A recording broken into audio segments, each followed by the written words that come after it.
जय हिंद, वंदे मातरम। स्वागत है आप सभी का आपके अपने YouTube चैनल जी के GS के भंडारा पर। प्यारे दोस्तों, आज के इस वीडियो में मैं आप सभी लोगों के लिए RRB NTPC भर्ती परीक्षा 2025 में पूछे जाने वाले GK GS के अति महत्वपूर्ण प्रश्नों का प्रैक्टिस सेट लेकर के आऊँ जो आपके एग्जाम के लिए सबसे ज़्यादा महत्वपूर्ण है। तो आज के इस वीडियो को आपको शुरू से लेकर के एंड तक है फुल वॉच करते रहना है। वीडियो पसंद आए तो प्लीज़ आप लोग इस वीडियो को लाइक और चैनल को सब्सक्राइब करना बिल्कुल ना भूलें। कमेंट बॉक्स में आपको अपना स्कोर है वो ज़रूर बताना है। तो चलिएगा फिर शुरू करते हैं। तो पहला प्रश्न आ जाता है कि 1 रुपए के नोट पर किसका हस्ताक्षर होता है। तो बताओ किसके हस्ताक्षर होते हैं 1 रुपए के नोट पर। तो भारत के वित्त सचिव का होता है। पहले प्रश्न का बी ऑप्शन करेक्ट आंसर हो जाएगा। अगला प्रश्न आ जाता है प्रश्न संख्या 2 है कि भारत में न्यूनतम मजदूरी अधिनियम कब पारित किया गया। तो बताओ कब पारित हुआ था भारत में न्यूनतम मजदूरी अधिनियम। प्रश्न संख्या 2 का राइट आंसर क्या हो जाएगा। तो ये पारित हुआ था 1948 में। सी ऑप्शन करेक्ट आंसर हो जाएगा। प्रश्न संख्या 3 आ जाता है कि वर्तमान में थोक मूल्य सूचकांक का आधार वर्ष क्या है। तो बताओ कौन सा है। प्रश्न संख्या 3 का राइट आंसर क्या हो जाएगा। तो वर्तमान में थोक मूल्य सूचकांक का जो आधार वर्ष है वो है 2011-12। ऑप्शन संख्या सी इसका करेक्ट आंसर हो जाएगा। प्रश्न संख्या 4 आ जाता है कर ढांचे में सुधार के लिए किस समिति का गठन किया गया। तो बताओ कौन सी समिति का गठन हुआ था कर ढांचे में सुधार के लिए।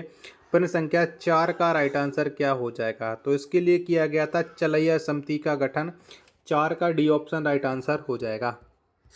5वें नंबर का प्रश्न आ जाता है कि भारत में GST कब लागू किया गया। तो बताओ कब लागू हुई थी भारत में GST। 5वें प्रश्न का राइट आंसर आपको देना है। तो भारत में जो GST लागू की गई थी ये लागू हुई थी 1 जुलाई 2017 को। 5 का बी ऑप्शन करेक्ट आंसर हो जाएगा। 6वें नंबर का प्रश्न है किस संविधान संशोधन के द्वारा GST को लागू किया गया। तो बताओ कौन से संविधान संशोधन के द्वारा GST लागू की गई। तो GST को लागू किया गया था 101वां संविधान संशोधन के द्वारा। पहले प्रश्न का जो राइट आंसर होगा वो हो जाएगा ऑप्शन संख्या सी। वीडियो पसंद आ रही होगी तो प्लीज़ आप लोग वीडियो को लाइक और चैनल को सब्सक्राइब करना बिल्कुल ना भूलें। 7वें नंबर का प्रश्न वह मुद्रा जिसकी आपूर्ति मांग की अपेक्षा कम हो वह मुद्रा क्या कहलाती है। तो बताओ उस मुद्रा को क्या कहते हैं। तो उस मुद्रा को कहा जाता है हार्ड करेंसी। 7 का ए ऑप्शन राइट आंसर हो जाएगा।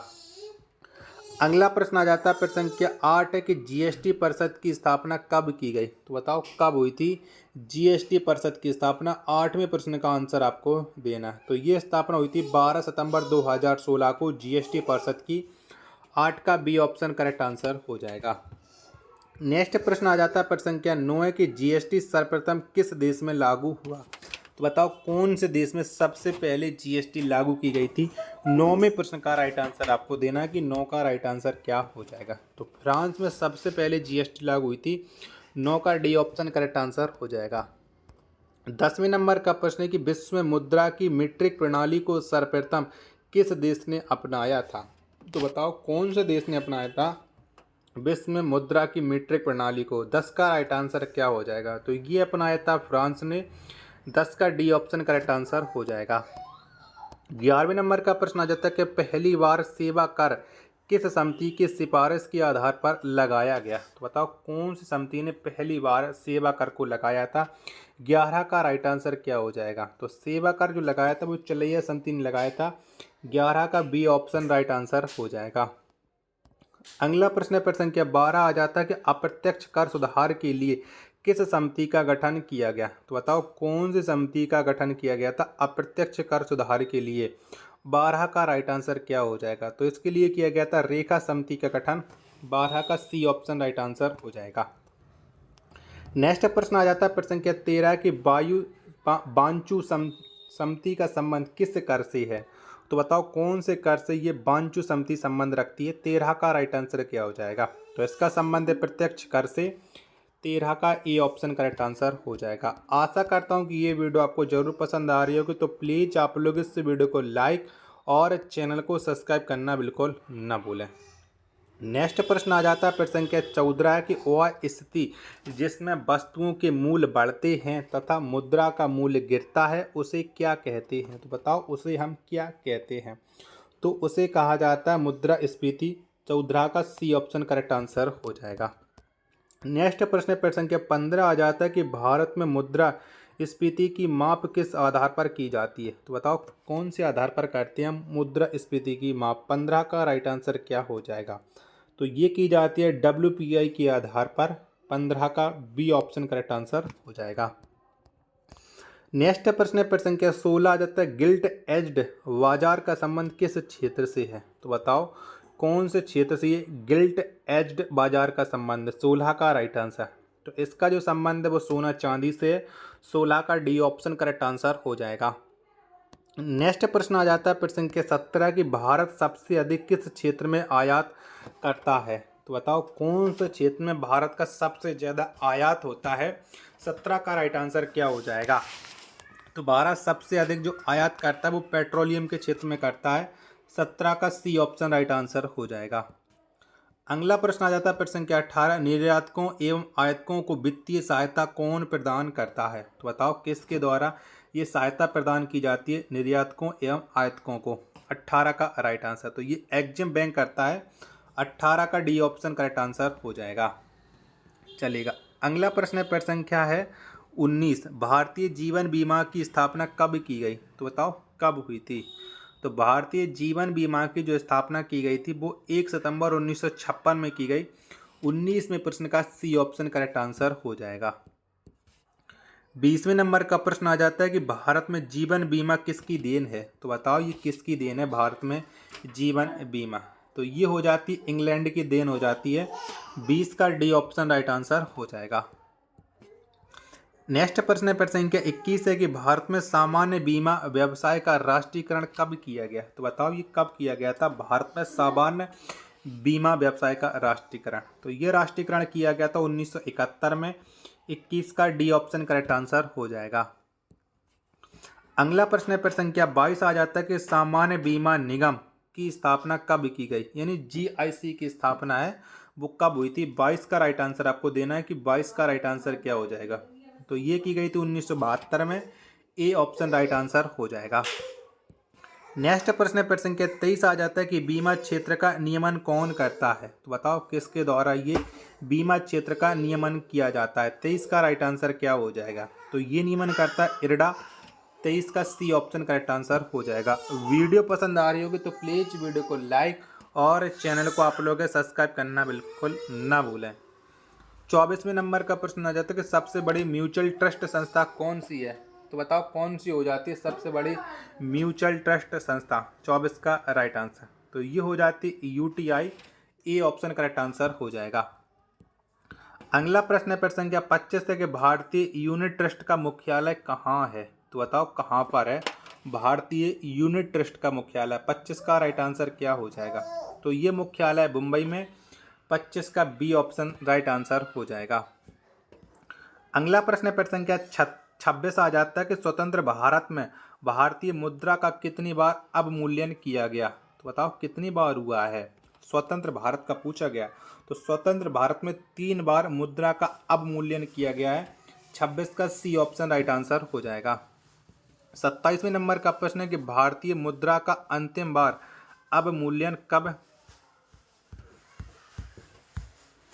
किया गया। तो बताओ अंतिम बार अवमूल्यन कब हुआ था भारतीय मुद्रा का। 27वें प्रश्न का राइट आंसर क्या हो जाएगा। तो अंतिम बार अवमूल्यन किया गया था 1991 में। 27 का सी ऑप्शन करेक्ट आंसर हो जाएगा। आशा करता हूं कि ये वीडियो आपको जरूर पसंद आ रही होगी। तो प्लीज़ आप लोग इस वीडियो को लाइक और चैनल को सब्सक्राइब करना आप लोग बिल्कुल ना भूलें। अगला प्रश्न प्रश्न संख्या 28 आ जाता है वह मुद्रा जिसमें शीघ्र पलायन कर जाने की प्रवृत्ति होती है वह क्या कहलाती है। तो बताओ उसे हम क्या कहते हैं। वह मुद्रा कौन सी है। वह मुद्रा कहलाती है हॉट मनी। 28 का ए ऑप्शन करेक्ट आंसर हो जाएगा।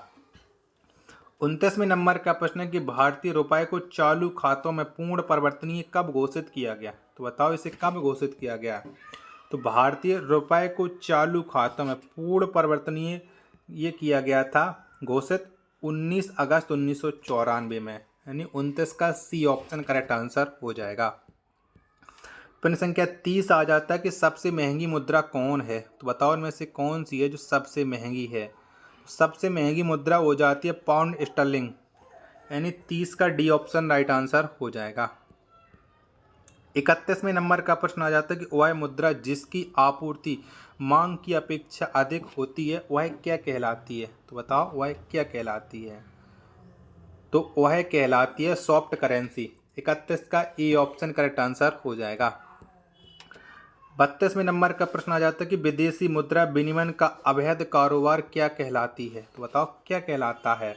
32वें प्रश्न का राइट आंसर क्या हो जाएगा। तो विदेशी मुद्रा विनिमय का जो अवैध कारोबार है ये कहलाता है हवाला।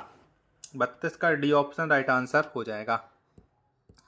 33वें नंबर का प्रश्न आ जाता है कि स्वतंत्र भारत में अब तक कितनी बार मुद्रा का विमुद्रीकरण किया गया, तो बताओ कितनी बार हुआ है। तो स्वतंत्र भारत में अब तक मुद्रा का जो विमुद्रीकरण किया गया वो किया गया 3 बार, और 3 ही बार अवमूल्यन किया गया, ये बात भी आपको याद रखना है। 33वें प्रश्न का ए ऑप्शन करेक्ट आंसर हो जाएगा। 34वें नंबर का प्रश्न आ जाता है कि सर्वप्रथम मुद्रा का विमुद्रीकरण कब किया गया, तो बताओ सबसे पहले विमुद्रीकरण है कब हुआ था। तो सर्वप्रथम जो मुद्रा का विमुद्रीकरण किया गया था वो 1946 में किया गया था। 34 का बी ऑप्शन राइट आंसर हो जाएगा। 35वें नंबर का प्रश्न आ जाता है कि मुद्रा का अंतिम बार विमुद्रीकरण कब किया गया, तो बताओ अंतिम बार कब हुआ था। तो मुद्रा का जो अंतिम बार विमुद्रीकरण किया गया था वो किया गया था 2016 में। 35 का सी ऑप्शन राइट आंसर हो जाएगा। 36वें नंबर का प्रश्न आ जाता है ग्रेसम का नियम किससे संबंधित है, तो बताओ किससे संबंध रखता है ये ग्रेसम का नियम। तो मुद्रा के प्रचलन से संबंध रखता है ये ग्रेसम का नियम। 36 का बी ऑप्शन राइट आंसर हो जाएगा। वीडियो पसंद आ रही होगी तो प्लीज़ वीडियो को लाइक और चैनल को सब्सक्राइब वो जरूर कर लीजिएगा, प्लीज़ सपोर्ट करते रहिएगा। 37वें नंबर का प्रश्न है कि बाजार के नियम का प्रतिपादक कौन थे, तो बताओ कौन थे। तो बाजार के नियम के जो प्रतिपादक थे वो थे जेबी सॉ। 37 का बी ऑप्शन राइट आंसर हो जाएगा। 38वें नंबर का प्रश्न है कि मुद्रा स्वयं मुद्रा का निर्माण करती है, यह कथन किसका है, तो बताओ ये कथन किसका है। मुद्रा स्वयं मुद्रा का निर्माण करती है, 38 का राइट आंसर। तो ये क्रोमर का है, यानी 38 का ए ऑप्शन राइट आंसर हो जाएगा। नेक्स्ट प्रश्न है प्रश्न संख्या 39 आ जाता है किसे प्लास्टिक मनी के रूप में जाना जाता है, तो बताओ कौन जाना जाता है प्लास्टिक मनी के रूप में। 39 का राइट आंसर है। तो क्रेडिट कार्ड को जाना जाता है प्लास्टिक मनी के रूप में। 39 का ए ऑप्शन करेक्ट आंसर हो जाएगा। प्रश्न संख्या 40 और अंतिम प्रश्न आ जाता है आज के सेट का कि स्मार्ट मनी का अर्थ होता है, तो बताओ क्या होता है। तो स्मार्ट मनी का जो अर्थ होता है वो होता है इंटरनेट बैंकिंग। 40 का बी ऑप्शन करेक्ट आंसर हो जाएगा। आशा और उम्मीद है कि ये वीडियो आपको जरूर पसंद आई होगी, तो प्लीज़ आप लोग इस वीडियो को लाइक और चैनल को आप लोग सब्सक्राइब जरूर कर लीजिएगा। मिलते हैं एक और नेक्स्ट वीडियो के साथ, तब तक के लिए धन्यवाद।